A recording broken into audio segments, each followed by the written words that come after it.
আমাদেরকে প্রধানমন্ত্রীর দপ্তরে নিয়ে যাওয়ার পরিকল্পনা তারা করছিল।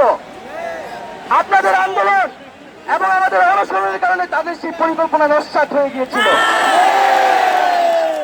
আমরা এখন স্পষ্টভাবে বলতে চাই, এই যে এতগুলা খুন হয়েছে, যেই লাশের হিসাবটা পর্যন্ত আমরা এখনো পাইনি।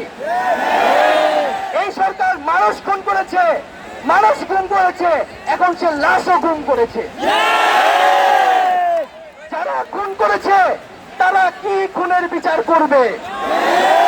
তাদের কাছ থেকে আমরা আর খুনের বিচার প্রত্যাশা করি না। এবং আজকে সর্বস্তরের নাগরিকদের উপরে, ছাত্রদের উপরে এই যে ব্লক ব্রেক দিয়ে গ্রেফতার করা হচ্ছে, গুম করা হচ্ছে, নির্যাতন করা হচ্ছে, আমাদের ছাত্র নেতা, সমন্বয়ক এবং সাধারণ শিক্ষার্থী তাদের মোবাইল চেক করে তাদেরকে বাসা থেকে গ্রেফতার করে নিয়ে একদিকে গ্রেফতার, নিপীড়ন, নির্যাতন, আর অপরদিকে আমাদেরকে সংলাপের জন্য আহ্বান জানানো।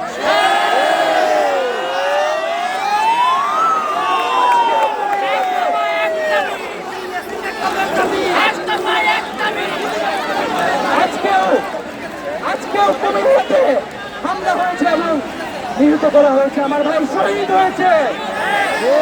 আমরা শহীদ হইতে ভয় পাই না। আজকে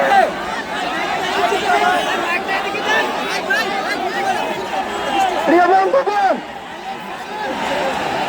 বন্ধুগণ, আজকে আমরা জানি জনগণের দাবি কি।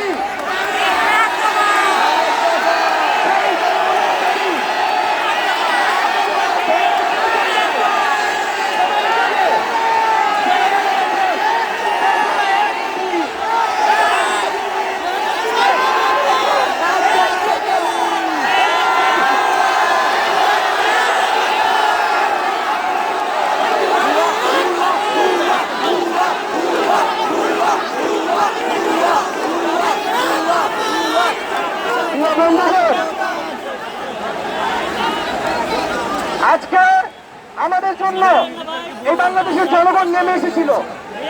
আমরা এই জনগণকে মুক্ত করতে এখন আমরা আবার রাস্তায় নেমে এসেছি। আমরা আজকে এক দফার দাবিতে আজকে এখানে হাজির হয়েছি।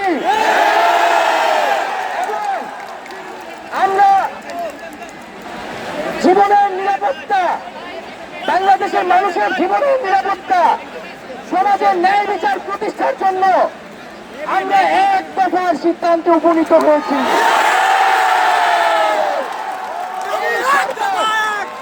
কোনোভাবেই আর এক মিনিটও ক্ষমতায় থাকার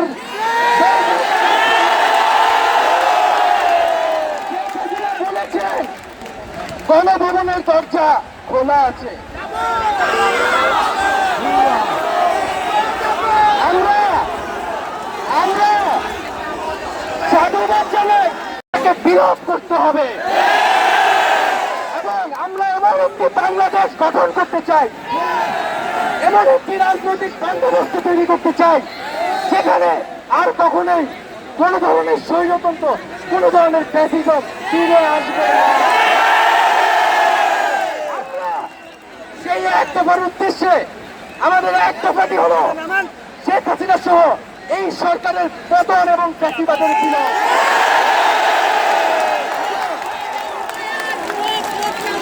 এবং শেখ হাসিনার এবং এই সরকারের লুটপাট, গণহত্যা সহ দুর্নীতি সহ সকল কিছুর বিচার নিশ্চিত করা এবং আগের সকল হত্যা, গুম, নিপীড়নেরও বিচার করা হবে।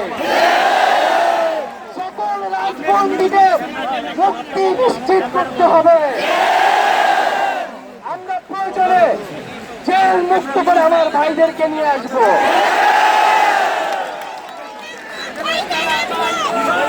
বন্ধুগণ, আমরা জেলের দরজা ভেঙে আমার বন্ধুদের, ভাইদেরকে মুক্ত করে নিয়ে আসবো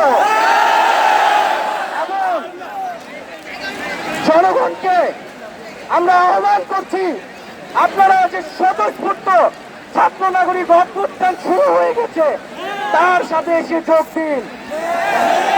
পাড়ায় পাড়ায়, মহল্লায় মহল্লায় সংগঠিত হন। এবং আমরা খুব দ্রুতই বৈষম্যবিরোধী ছাত্র আন্দোলন থেকে ছাত্র নাগরিক অভ্যুত্থানের জন্য সর্বস্তরের নাগরিক ছাত্র সংগঠন এবং সকল পেশাজীবী মানুষের সাথে মিলে সম্মিলিত মোর্চা ঘোষণা করব।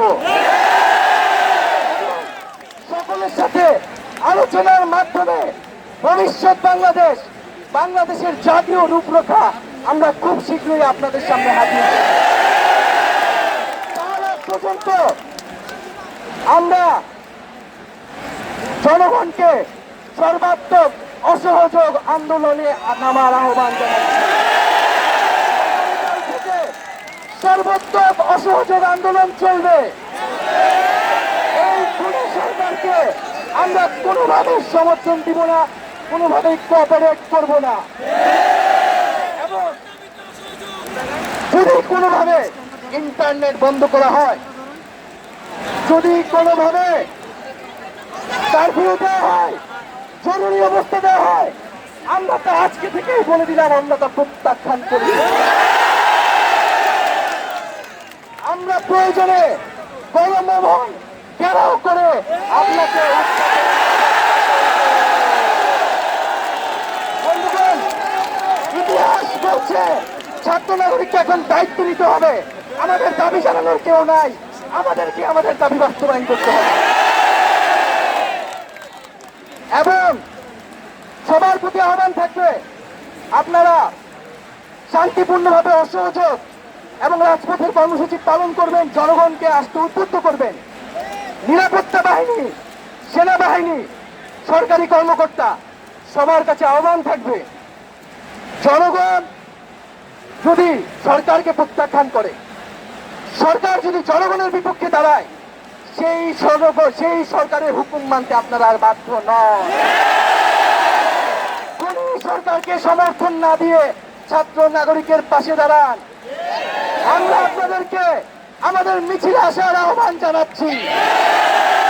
আমরা হুকুমে আসামি, তার বিচার চাই।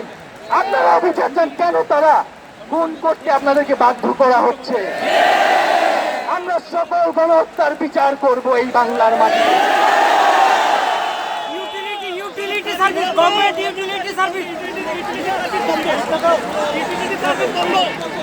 বন্ধুগণ, আমি সংক্ষেপে আমার বক্তব্য শেষ করছি এবং আমরা এক দফার যে সরকার এবং ফ্যাসিবাদী শাসন ব্যবস্থার বিরোধ ঘোষণা করছি। এর জন্য ছাত্র নাগরিকের অভ্যুত্থান আহ্বান করছি।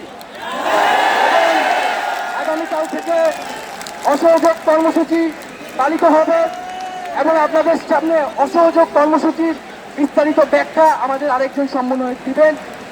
এবং আপনাদের প্রতি আহ্বান থাকবে, যদি আমাদেরকে